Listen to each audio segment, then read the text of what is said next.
یہ 20ویں صدی کے آغاز کے وقت، جسے ہم پورا کہتے ہیں مڈل ایسٹ، بلکہ صرف مڈل ایسٹ نہیں، پورا شمالی افریقہ سلطنت عثمانیہ کا حصہ تھا، خلافت عثمانیہ۔ لیبیا، الجزائر، مصر، پورا حجاز، یمن، پورا عراق، شام، اور یہ شام ہی کے حصے ہیں در حقیقت، اردن اور لبنان، یہ شام عرب، عراق عرب، یہ پورا علاقہ خلافت عثمانیہ یہ اس کا حصہ تھا۔ پہلی جنگ عظیم میں انگریزوں نے عربوں کو بغاوت پر آمادہ کیا، غداری پر آمادہ کیا، انہوں نے خلافت عثمانیہ کے خلاف بغاوت کی، بیج بوئے ان کے دلوں کے اندر نفرت کے، ابھارا انہیں، تم ترکوں کے غلام کیوں ہو، تمہیں خود حاکم ہونا چاہیے، تم کھڑے ہو جاؤ، ہم مدد کریں گے، تم بغاوت کرو، تم ان ترکوں کے خلاف ہماری مدد کرو، ہم تمہیں آزاد کر دیں گے، تم اپنے پاؤں پر خود کھڑے ہو جانا۔ یہ بہت ہی ہمارے لیے دردناک المیہ ہے اس پہلی جنگ عظیم کا۔ کرنل لارنس جیسا شخص، برطانوی استعمار، اور اس کے نتیجے میں عربوں نے بغاوت کی۔ اور اس قدر دردناک بات آپ کو بتا رہا ہوں، میں پہلی مرتبہ جب سن 62 میں حج کے لیے گیا مدینہ منورہ میں، ابھی وہ ریل کے انجن کھڑے ہوئے تھے۔ یہ ترکی کے زمانے میں، سلطنت عثمانیہ کے زمانے میں بغداد سے مدینے تک ریلوے لائن تھی۔ یہ پورا ایک عالم سلطنت عثمانیہ، صرف سلطنت نہیں، خلافت عثمانیہ، پوری ٹرینیں جو ہے ترکوں کی اڑائی گئی، ہزاروں ترکوں کو شہید کیا گیا، یہاں تک کہ صحن حرم میں شہید کیے گئے سینکڑوں ترک۔ یہ جرم تھوڑے نہیں ہے، معمولی نہیں ہے۔ آج جس کی سزا مل رہی ہے، معلوم ہونا چاہیے کہ وہ جرائم کون کون سے تھے۔ اب بھی جو لوگ گئے ہیں انہوں نے دیکھا ہوگا، ترکی کا قلعہ موجود ہے اوپر پہاڑی کے اوپر، حرم کا جو سب سے بڑا دروازہ ہے باب ملک عبدالعزیز، اس کے سامنے ایک لائبریری ہوتی تھی، اب تو غالباً وہ بھی گرا دی گئی ہے، اس کے پیچھے پہاڑی پر ترکوں کا قلعہ ہے پرانا، اس پر توپیں موجود تھیں۔ جب بغاوت ہوئی ہے، جو حرم میں آئے ہوئے تھے ترک فوجی، ظاہر بات ہے نہتے، وہ تو نماز پڑھنے آئے ہوئے تھے، ان کو وہاں ذبح کیا گیا ہے، اور ترکوں نے اپنی توپیں استعمال نہیں کی کہ کہیں بیت اللہ کو کوئی گدن نہ پہنچ جائے۔ بہرحال یہ غداری ہوئی ہے پہلی جنگ عظیم کے دوران، اور نہ صرف ترکوں پہ عربوں نے کی ہے۔ جیسا کہ میں نے کہا تھا، دو ہیں سب سے بڑے مجرم روئے ارضی کے اوپر امت مسلمہ کے طبقات۔ ہمارا پنجابی سپاہی بھی جا کر انگریزوں کی مدد کر کے ایلن بی کو قبضہ جو لے کر دیا بغداد کا، اس میں ہمارے مسلمان پنجابی سپاہی بھی شامل تھے۔ یہ خون چکاں باب ہے ہماری تاریخ کا اس صدی کا۔ لیکن اس کے بعد سلطنت عثمانیہ کے ٹکڑے ہو گئے، چیتھڑے ہو گئے۔ ایک انگریز نے لکھا ہے یہ جملہ، ذہن میں بجھا ہوا جملہ، کہ تاریخ میں یہ بات ثبت ہو جائے گی کہ ایک انگریز نے اس سلطنت کے ٹکڑے کر دیے کہ جو عمر فاروق نے قائم کی تھی رضی اللہ تعالی عنہ۔ یہ پورا عالم، یہ تمام علاقہ کس نے فتح کیا تھا؟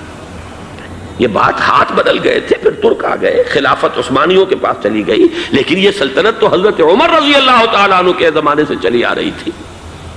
اس کو ایک انگریز کرنل نے، اور اس نے بغاوت پہ آمادہ کر کے عربوں کو اور ترکوں کے پیٹھ میں چھرا گھپوا کر ان کے ذریعے سے اور ٹکڑے کر دیے۔ لیکن جب جنگ ختم ہوئی، اب انہوں نے کہا کہ اب ہمیں آزادی دیجیے، تو اب انہیں معلوم ہوا کہ غداروں کو دنیا میں کیا ملتا ہے۔ ٹکڑے کر دیے گئے۔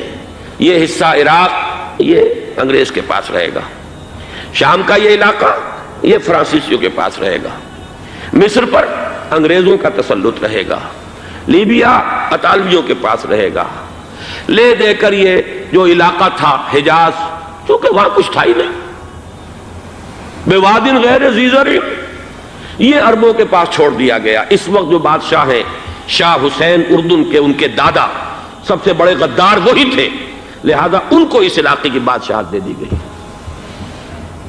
اس کے بعد نجد سے ایک تحریک اٹھی ہے، وہ سعودی جو خاندان ہے وہ نجد سے اٹھا ہے۔ نجد میں اس وقت کچھ بھی نہیں تھا، وہ تو صرف ریت کے تودے تھے اور کچھ بھی نہیں، لہذا ادھر کسی استعماری قوت کو دیکھنے کی ضرورت ہی نہیں تھی۔ وہ تو بعد میں تیل برآمد ہوا اور اس کی حیثیت ہو گئی، اور یہ امارات کا علاقہ جو ہے اس کی دنیا میں اب گویا کہ یوں سمجھیے کہ جو سب سے زیادہ اہم علاقے ہو سکتے ہیں روئے ارضی کے نقشے پر، ان میں سے ایک وہ ہو گیا. لیکن یہ اس وقت کی بات میں کر رہا ہوں، کوئی حیثیت نہیں تھی، لہذا اس کو چھوڑ دیا گیا. یہ ہے تاریخی پس منظر، یہ لکیریں جو کھینچی گئی ہیں.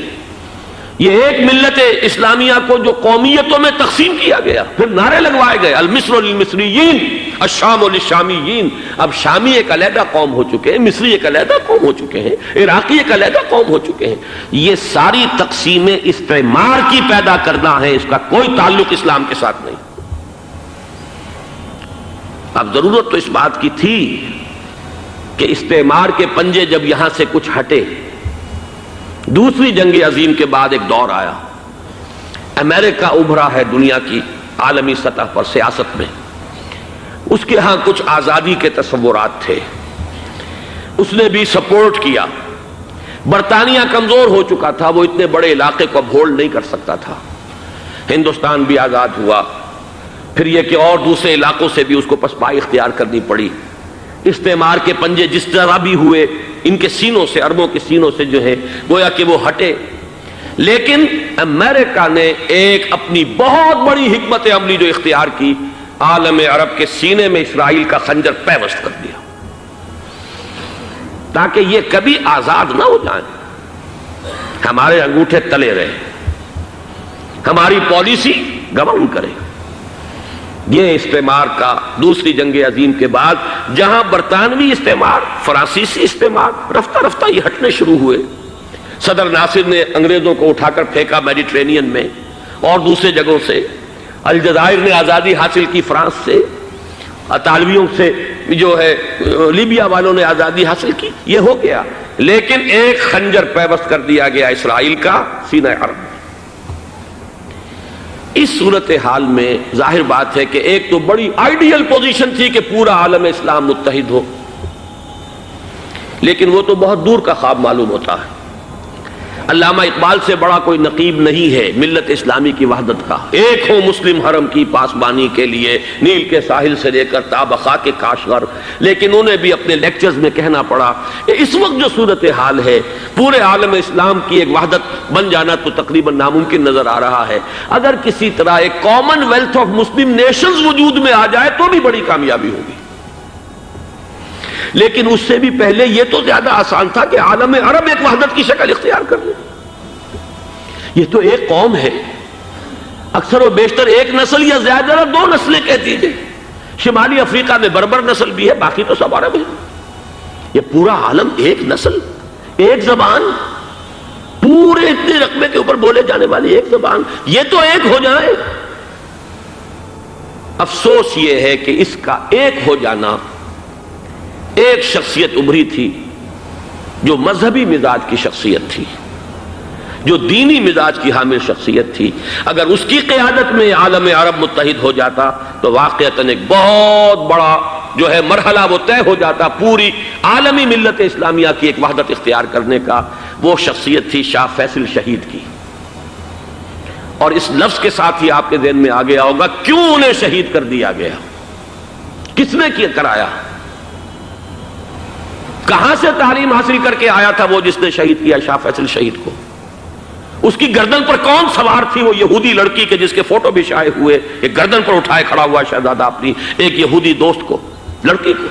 اور وہی ہے کہ جس نے جا کر پستول سے شہید کیا ہے.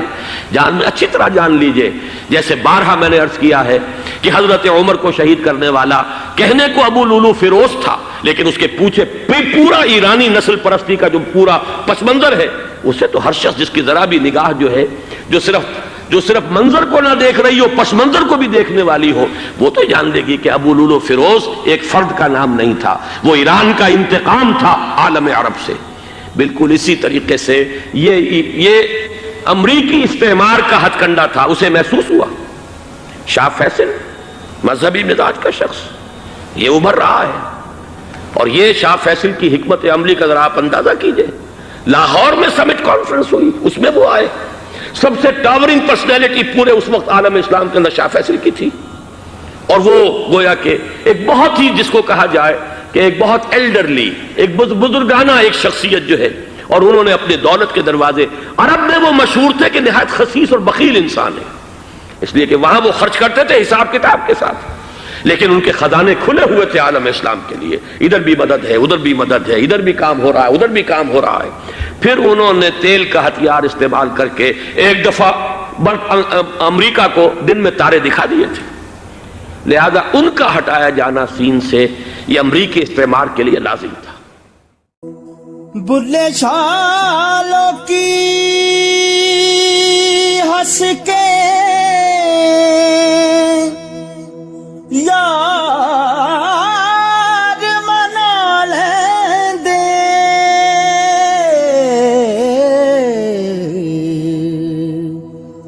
تے ساڈا رونا بھی نہ منظور